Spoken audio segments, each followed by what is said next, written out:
पाटील प्रतिष्ठानचे संस्थापक अध्यक्ष असलेले अविनाश अरुण जाधव पाटील।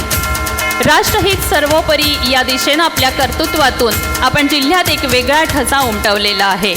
जळगाव लोकसभेच्याच नव्हे तर देशाच्या विकासाच्या दृष्टीने देशाचे पंतप्रधान नरेंद्र मोदी यांना तिसऱ्यांदा पंतप्रधान होण्यासाठी एक कार्यकर्ता म्हणून आपण खारीचा वाटा उचलला आहे। पहिली सुरुवातीची काही वर्ष ही कॉर्पोरेटमध्ये जरी गेली तरी त्यानंतर गेली 22 ते 23 वर्षांचा आपल्याला सामाजिक आणि औद्योगिक क्षेत्रामधला गाढा असा अनुभव आहे।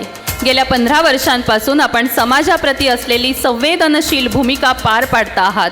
आपल्या भावी कारकिर्दीसाठी भरघोस अशा शुभेच्छा देते।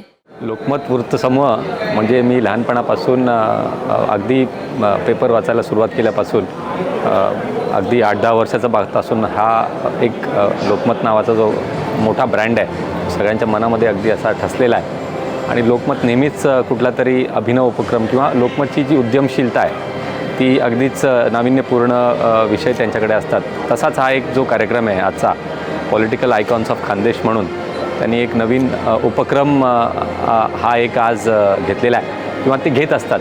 आणि त्या उपक्रमामध्ये या Khandesh political icons of Khandesh म्हणून जे काही तो उपक्रम आहे यामध्ये त्यांनी मला सन्मानित केलं। मला वाटतं ही फार मोठी माझ्यासाठी हा एक धन्यवाद किंवा माझ्यासाठी ही फार मोठी संधी पण म्हणू शकतो। कारण इतक्या कुठल्याही प्रकारचं राजकीय बॅकग्राऊंड नसताना अगदी एक सामान्य व्यावसायिक किंवा एक सामाजिक कार्यकर्ता असताना लोकमतनी मला हे यास योग्य मला समजलं। त्यासाठी लोकमत वृत्तसमूहाचे आणि लोकमतच्या मॅनेजमेंटचे मी आभार व्यक्त करतो।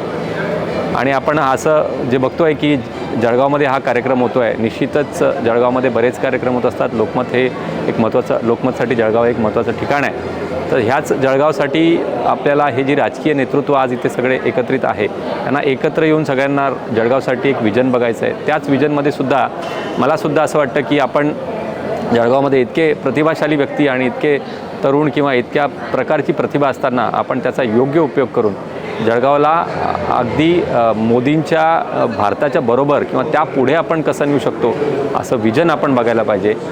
मी जसं म्हटलं त्याप्रमाणे कुठलंही राजकीय वलय नसताना एक सामान्य कार्यकर्ता, सामाजिक कार्यकर्ता किंवा एक व्यावसायिक म्हणून मी केवळ आपले भारताचे माननीय पंतप्रधान नरेंद्रजी मोदी यांच्या एका भावनिक भाषणामध्ये मला एक असं वाटलं की आपणही काहीतरी राजकारणात काम करायला पाहिजे। कारण नुसतंच राजकारण बाहेरून बघून काही होणार नाही आहे, आपल्याला काहीतरी त्यात आतमध्ये जाऊन काम करायला पाहिजे। आणि म्हणूनच मी सुद्धा राजकारणात येण्याचा निर्णय घेतला।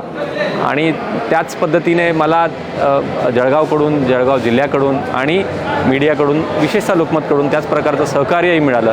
याबद्दलसुद्धा मला फार धन्यवाद द्यावेसे वाटतात। सर्वांना जळगावकरांना द्यावेसे वाटतात, लोकमत समूहाला द्यावेसे वाटतात। आणि निश्चितच या सगळ्याचा उपयोग पुढे येणाऱ्या काळामध्ये जळगावसाठी जो काही विजन, जे काही कार्यभाग जो आपल्याला जळगावसाठी साधायचा आहे त्याचा करण्याचा पूर्णपणे प्रयत्न असणार आहे।